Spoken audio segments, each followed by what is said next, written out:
I asked the players after the game, and I figured I'd wait until today to ask you.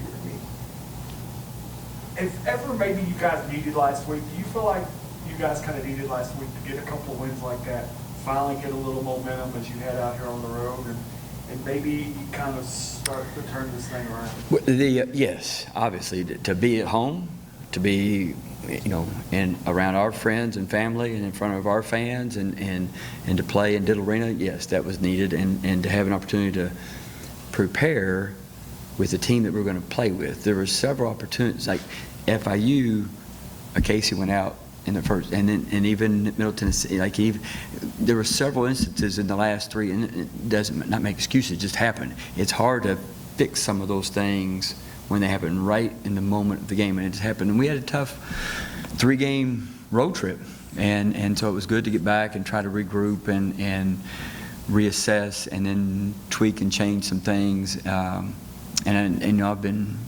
mentioned, real proud of how the girls have just taken, all right, this is how we got to play now. And we're shooting the ball a little bit better, but not a whole lot better. But they're doing other things better. And yeah, we desperately needed the wins, and hopefully that give us some confidence and some positive momentum as we go back on the road again. You mentioned how you guys are having to change a little bit because of the depth, the injuries.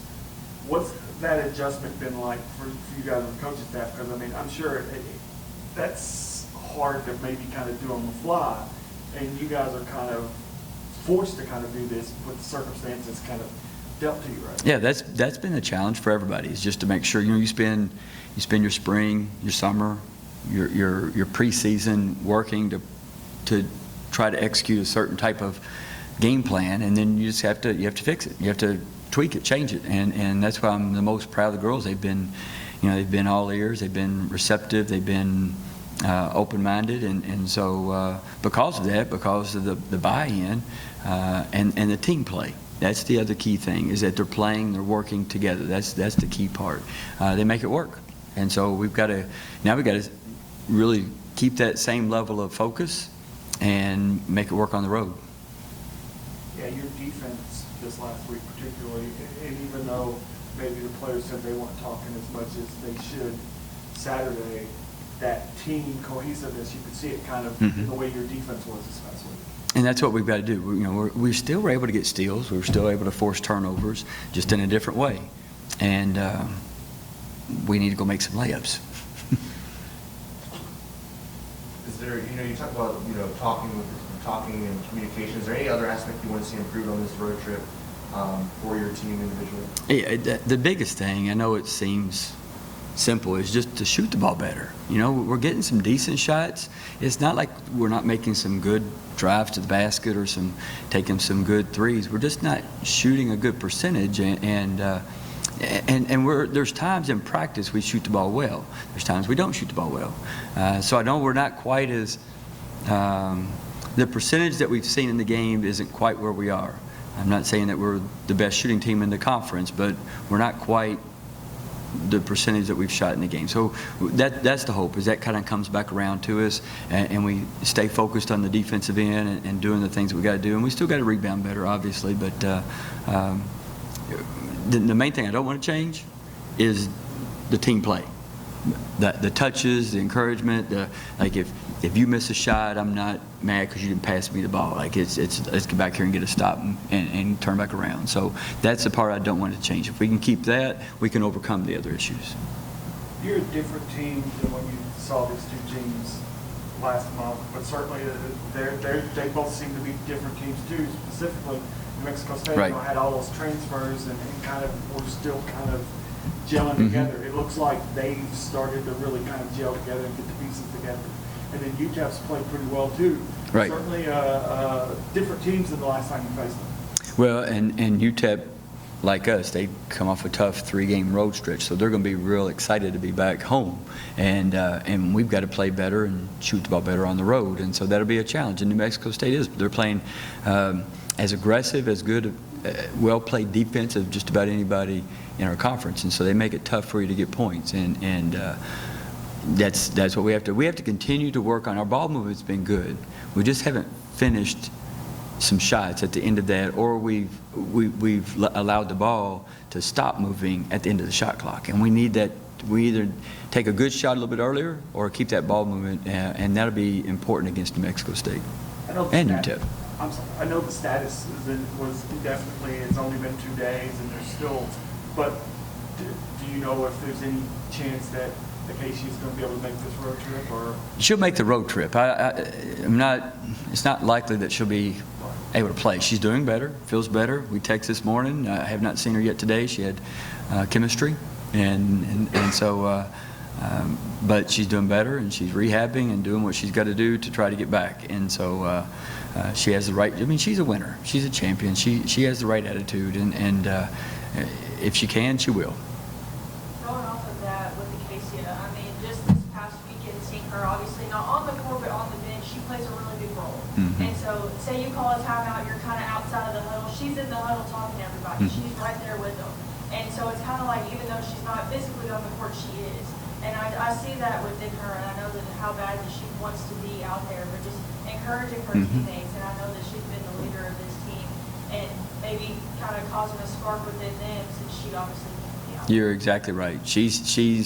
Her presence is still needed, and it's still important. And she's present in practice. She's vocal on the bench. She's encouraging, and she's smart. She's a smart. I mean, there's a reason she's a pre-med student. And so she's also a smart basketball player, and she helps the players on the floor. She'll say, "Coach, I see this," and she'll tell me. And so actually before the game, she said, "I had an idea, but I saw what you put on the board. We're thinking the same way." And so that's encouraging when you hear that. And so she's a smart young lady, and she'll still be helpful and important to us, even if she's on. That's a lot of points. And she wasn't shooting the ball great, but she's our highest percentage shooter and our leading scorer. And so we're trying to fill in some big gaps, some big holes. But she helps with a lot on the bench and behind the scenes with the individual players. One thing it does seem like that's come out of the shuffle in the lot is that you're starting to see some people maybe step into a little bit bigger roles, or whether it be Josie the week she had, or even, as you were mentioning Saturday, kind of the inchworm movement of Caitlin. That's got to be good to see as a coach, that you're starting to see these people kind of step up when needed in these situations. And to that point, what we talked about is we need some stars in the row.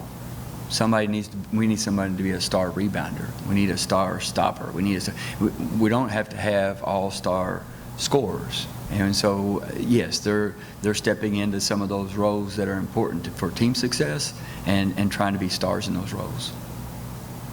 There was a consecutive, I guess it was in the first half of play in the last game, there was kind of consecutive, you all get the ball back and then immediately turn it over. It was like the same thing, it was like 3 or 4 turnovers in a row. Mm-hmm. You kept those girls in. You didn't call a timeout, you kept those girls in.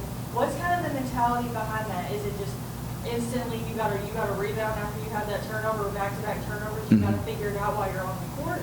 How is that mentality? Yes, a lot of those turnovers come off the dribble. And so that's something we're working on. And if I just take them out right away, they're not going to get an opportunity to improve. They're not going to learn from that mistake. And so unless that's a game-deciding moment, then they're going to make another positive play. And they need to know that you're not going to be perfect. Everybody's going to. I mean, Steph Curry, he's made a lot of last-second shots. Michael Jordan tell you he missed a lot more than he made. And so you don't just because you weren't successful, it's more about the decision making. And so I'll look out there and I'll see this a lot of times. Like they're letting me know that they know that they made a mistake and they've recovered from it. And you see Lexi Mead got picked, and before the ball got to half court, you know what she did? She picked it right back. And so we want that type of mentality, that next play mentality. Do we want to go out there and make consecutive? No, we don't. But we also want to learn and improve, and that's part of that learning process. And I've been real proud of really all of them and how they've adopted and adapted our style of play. And as long as they keep doing that, it may not be perfect, but if we just keep working at it, we'll keep getting better. And I like how we're playing defense. Like if we keep playing defense, that kind of keeps us in games. And if that shooting comes back around, we'll be hard to beat. Going off of that, how would you describe this team's mental toughness? I mean, from roster changes to changing lineups to, I mean, like you said, managing those turnovers and keeping them in the game and recognizing mistakes. How do you describe this team's mental toughness? I think we've always been a pretty resilient group. And in the past, the resiliency has shown up in games that maybe we didn't play as well as we needed to early, and then we come back. Now you're seeing some of that resiliency, I think, in accepting and taking on new roles and playing through some mistakes and changing how we play, adjusting. And I think you see that in that. And winning helps. You know, you win, you get a little confidence, and you start believing a little bit more in yourself. You believe a little bit more in your teammate. You believe a little bit more in what you're doing. And so that's the key, is to, you know, we may not be playing the most exciting style of basketball, but we're trying to make sure we're playing a style that fits what we have and gives us a chance to win. Anything else? Thanks, guys. Thank you, guys.